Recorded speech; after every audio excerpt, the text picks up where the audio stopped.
Good afternoon, it's 12 o'clock on Friday the 8th of February 2013. Welcome to UK Column Live, an early edition for the last day of the week. Your host today, Brian Gerrish, with me in the studio, Mike Robinson. And I'm afraid to say the weather in Plymouth, England is appalling. It's true English weather, so it's cold, grey, raining heavily, and the forecast is probably that it's going to be cold, grey and raining heavily. Well, it might be raining heavily here, but I hear snow is on the way for other parts of the country. So. Snow's on the way.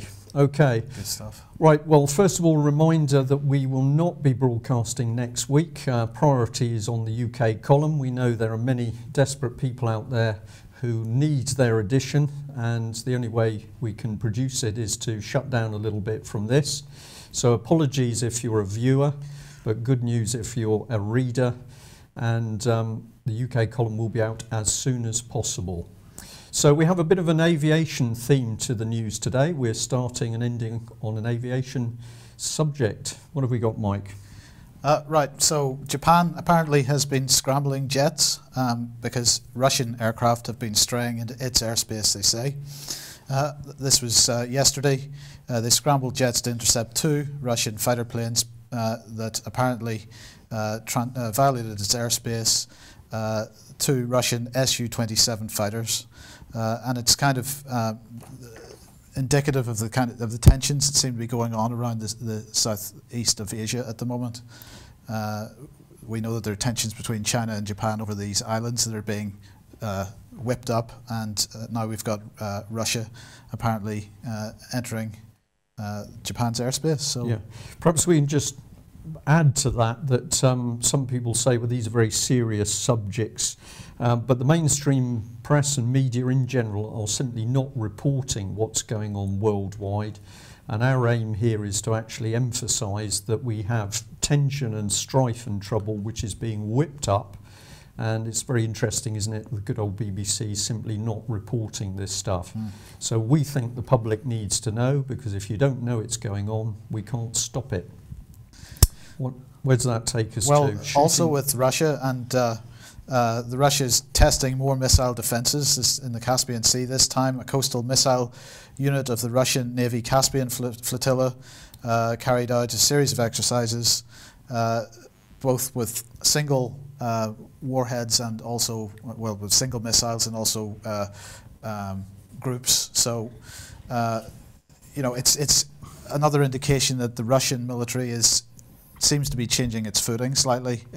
Putin said a number of months ago that he was going to be investing seriously in the Russian military and all yes, branches of the Russian military, and we're starting to see them actually test the equipment that they're bringing online. So definitely, I think we need to be concerned about this in a certain respect. We don't need to blow it out of proportion, but it's indicative of the view that Russia takes of what's going on in the world in general, and they feel the need to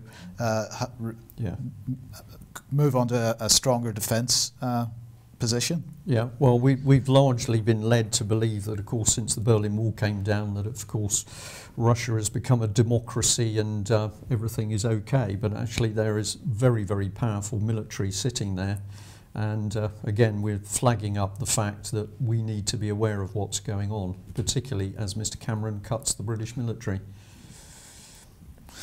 Now, a week or so ago, Patrick was talking about, and we were talking with Patrick about Israel overflying Syria and Lebanon. And in fact, as we know, Israel attacked Syria at one point. The day before yesterday, again not mentioned in the British press as far as I could see, the Israeli Defence Forces ordered the evacuation of all civilian aircraft from Haifa airport. And the speculation is, although there's no official statement as far as I can see, the speculation is this was because they were again flying military sorties over Lebanon. And so this again is another escalation of the sort of tensions between in that line between Syria, Lebanon, and Israel. Okay. And of course, you know, it continues to go on that the so-called Arab Spring isn't turning out to be such a nice thing after all, as tensions between populations and the newly installed Islamic so-called democracies continue to to, you know, decay. In Egypt, we've had problems. Now Tunisia is blowing up as a result of the assassination of an opposition politician, and the funeral for that gentleman is today, and there are concerns that this is going to end in further chaos for Tunisia. You know, the Arab Spring doesn't seem to have been much of a spring for these people. It's following the pattern of Iraq, isn't it? Absolutely. That in we go, knock the place around, say it's being rebuilt, and then what do you watch? You just watch chaos. Same with Libya, isn't it? Well, it's because the policy is for each against the other. Yeah. Divide and conquer sort of thing.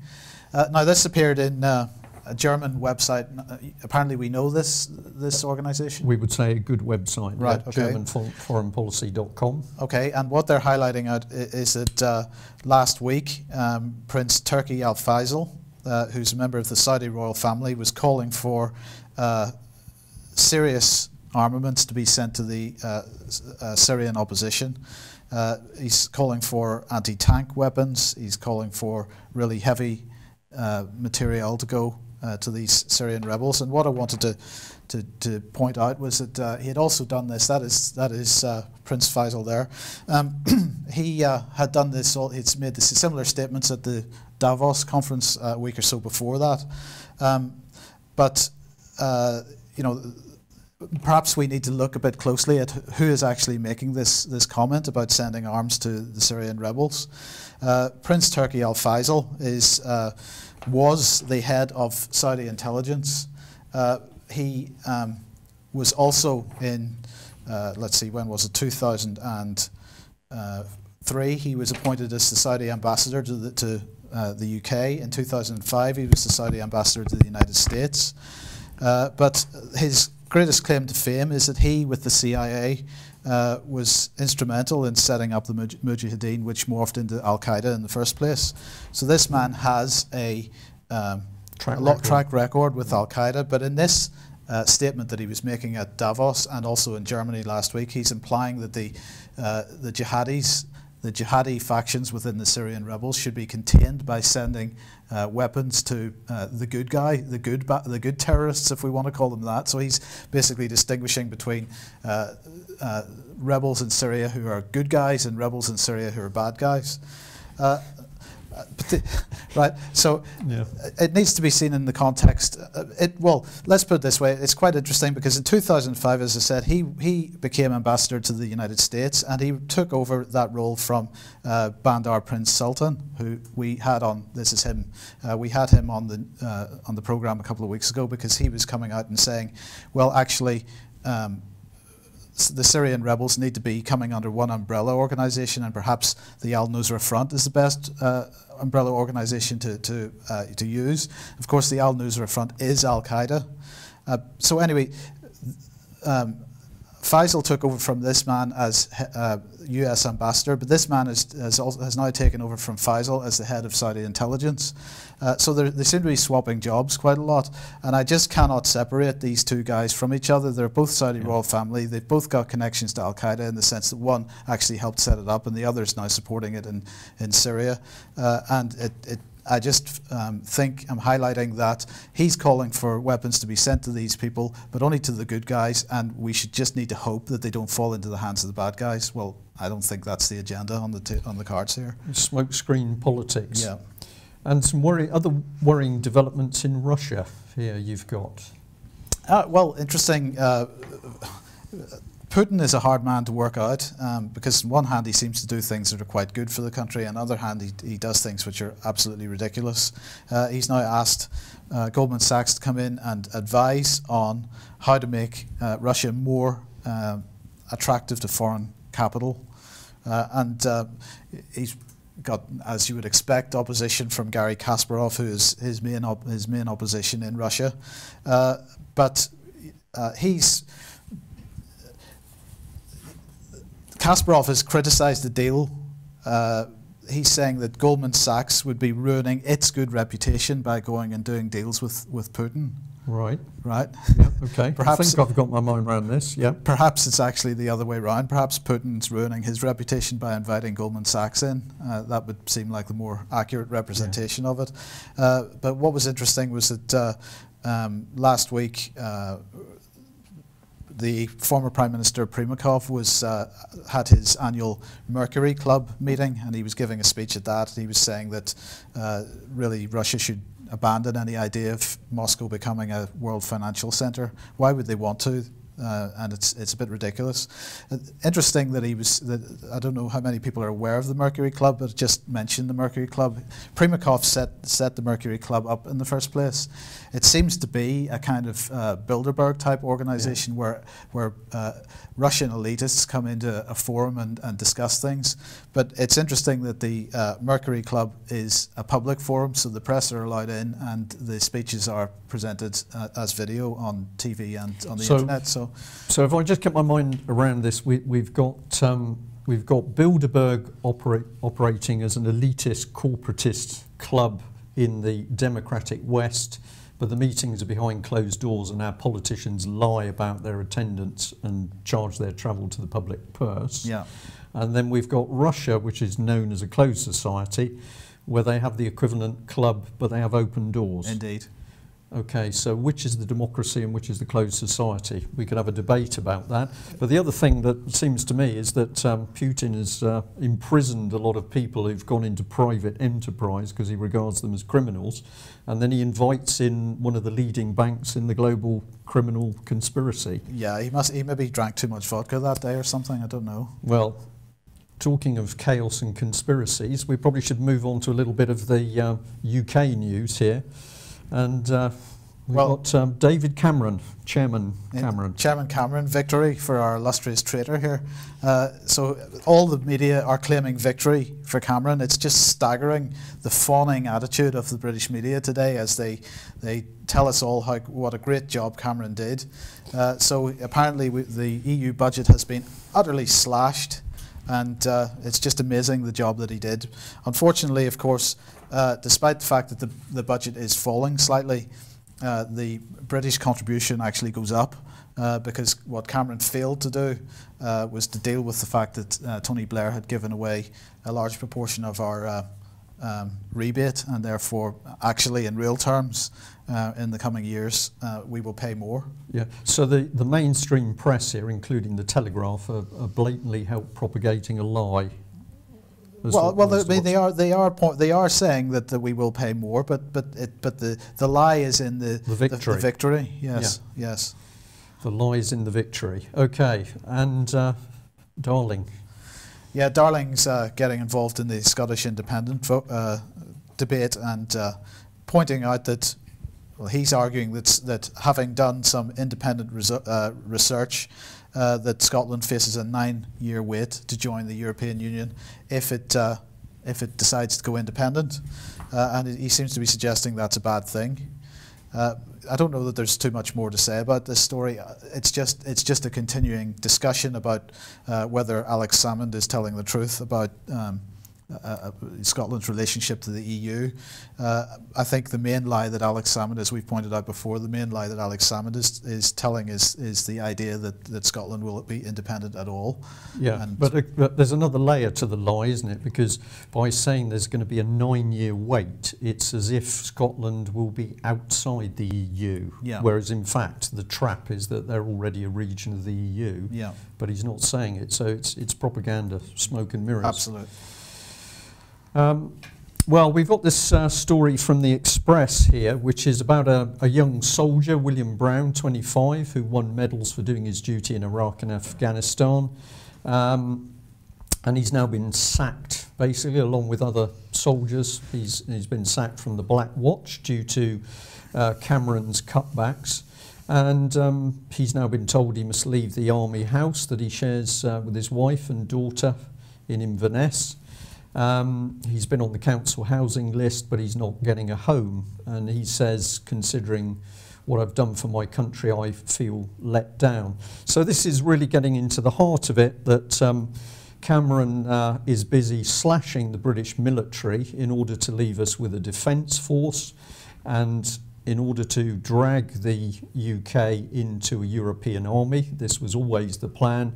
And as we consistently point out, this was what was debated in the ambassador's residence in Paris, British ambassador's residence in Paris, with the Franco-British Council before Cameron came into power. And that is why the 50-year defence pact with France came in immediately Cameron was in power, because it had been put in place prior to his known election victory.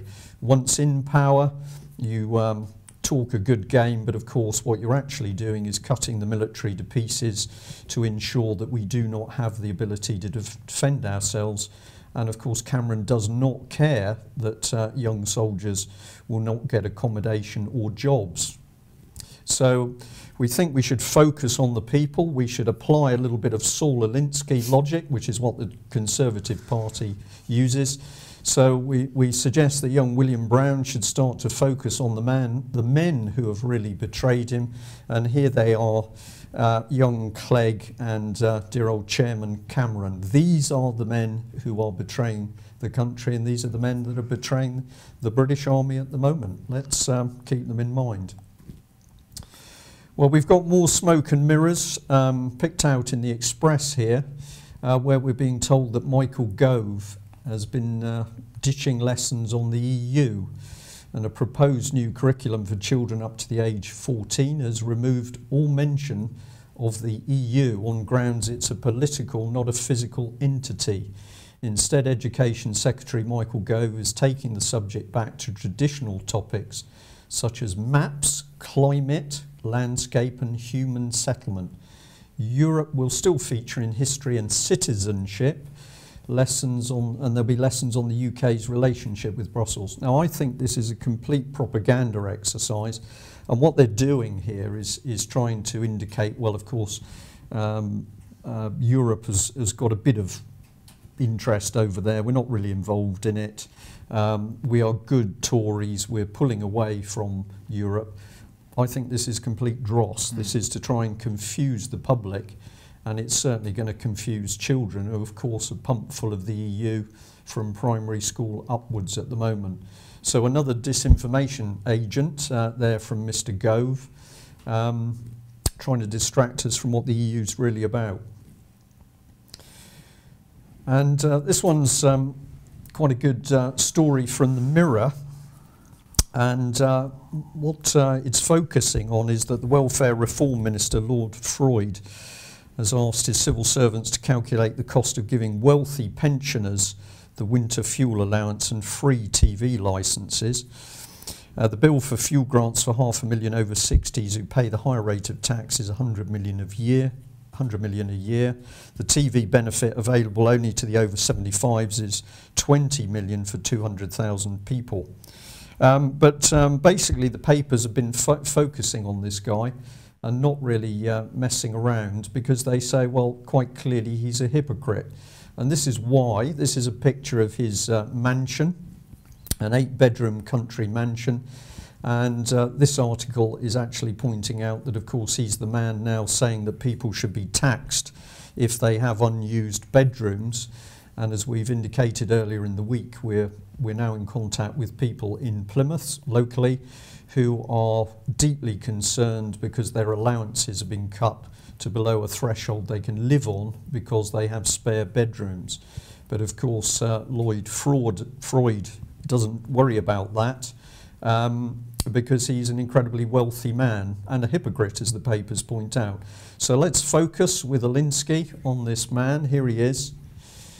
And of course, his original rise to power came through Tony, I think there's a spelling error there, Tony Blair, the man who has defrauded so many of the British public.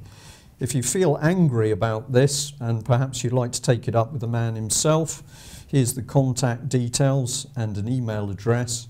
You might like to ask the gentleman some polite questions as to how he justifies his stance on ordinary people. Another Mirror article here, and this one absolutely fascinated us because there's a huge outcry about the fact that a Tory councillor, Chris Gianides, if I pronounce that correctly, has been on Facebook, and there was a joke about a picture of a woman and child in burqas, and they were very close to black rubbish sacks. And so a joke was made about this. Now this is being blown up quite significantly. Here is the Mirror with the story. But we would like to say to people, think this one through, because this gentleman says it was blokish banter and it was unfortunate. But let's look at what's now happening as a result of what this man did on Facebook. The first thing is that the party that's talking about censoring him is, of course, the Tory party. So here's the Tory party at the moment, busy getting excited because they think they can win another by-election. And so what has the Tory party been doing to Muslims over the last few years? Well, we thought we'd just actually show some pictures of some of the injured, let alone the dead as a result of Tory policy. And if you want to get into the statistics on this, you might like to go and look at this website called Iraq Body Count, where there is a fantastic amount of detail about the deaths that have occurred as a result of intervention in that country. And of course it isn't only the Muslims that have suffered, it's all of the Western soldiers as well. And we'll just bring you back on that. Is this about somebody making bad comment? Is the real story about the bad comments on the internet, or is it the sheer hypocrisy of the Tory party attempting to censor this man for making a pretty bad joke while they are participating in the killing of Muslims? So here we are, let's have a look at the people concerned, and of course David Cameron's got to come into the frame, and over his shoulder is his advisor Tony Blair. So we'd just like you to think about that story and do have a read of it yourselves. If we're to sort the mess out in Britain, we certainly need the support of the police. And this is, I think, a good news story for us, is that we are really delighted with a number of police officers who are contacting us and providing us with very good information. Clearly many ordinary constables, men and women, are not happy with the state of the police service or what the government is doing. And we just wanted to highlight this from the Police Oracle website, well worth a look. Basically they're defending the fact that the upper echelons of the police are being given big salary increases. That's so that the right leadership material is available. And at the other end of the spectrum here, we've got Theresa May is confirming that the people who are out on the streets risking themselves on a daily basis are going to have their salaries actually cut. And of course, meanwhile, we've also got the Tories desperate to bring in what are effectively private firms, if not private mercenary firms, to carry out policing on Britain's streets. And again, let's focus on the people, because here she is, Theresa May, who is clearly doing a great job of destroying the police service by a change agenda and her campaign of privatisation.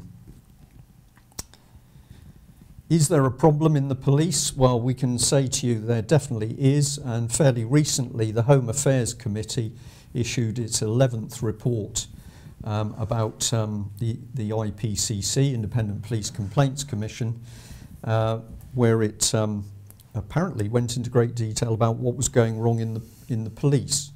So if we have a look at a critical part, this is section 13, where it actually says at the core of public mistrust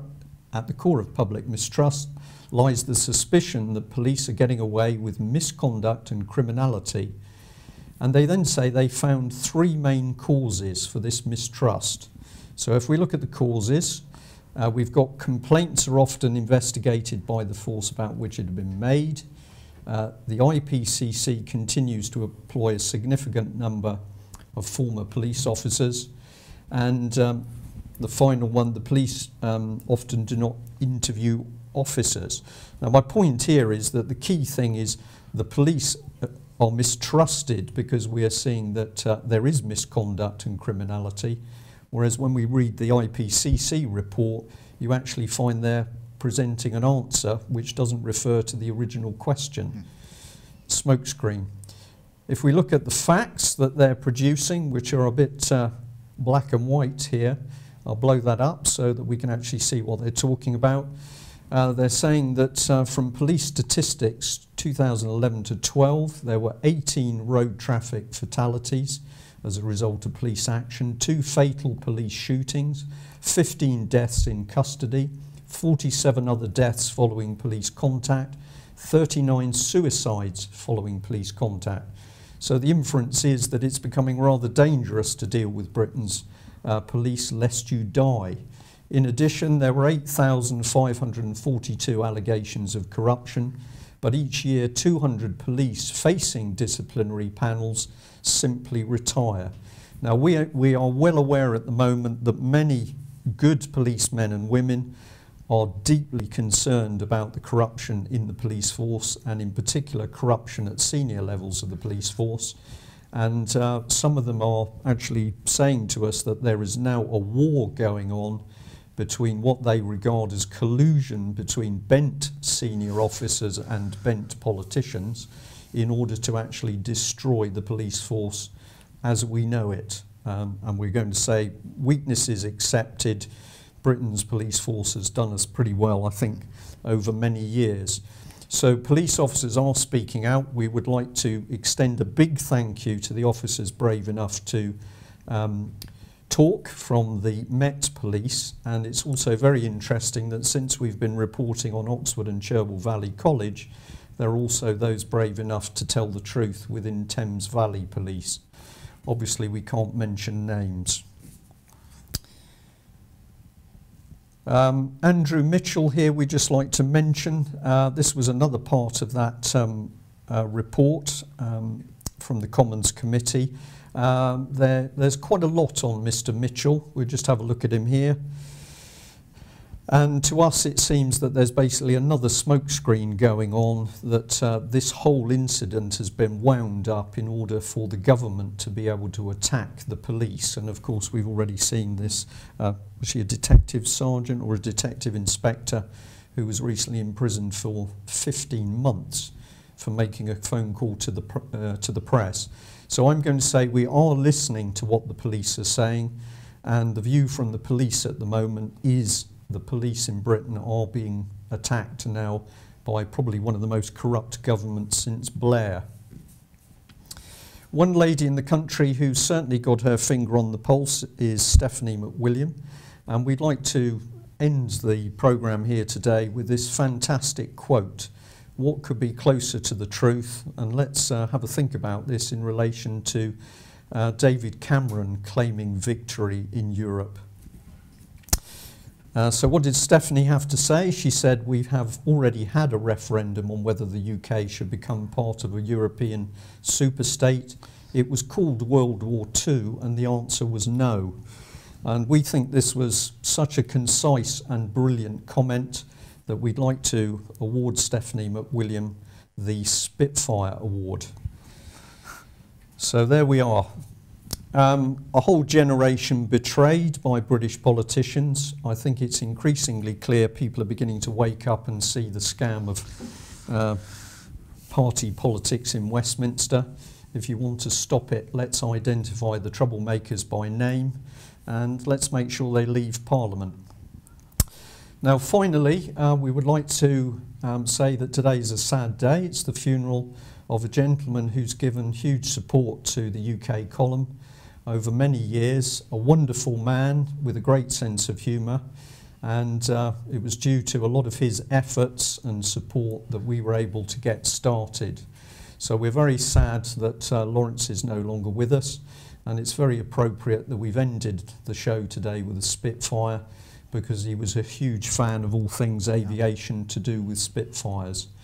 So there we are, a sad day. But it does also show us that support from one individual can make a huge difference to what's going on, whether it's UK Column Live or the other people fighting. So that's it for today. We will be back on Monday the 18th. Thank you, Mike. 18th of February.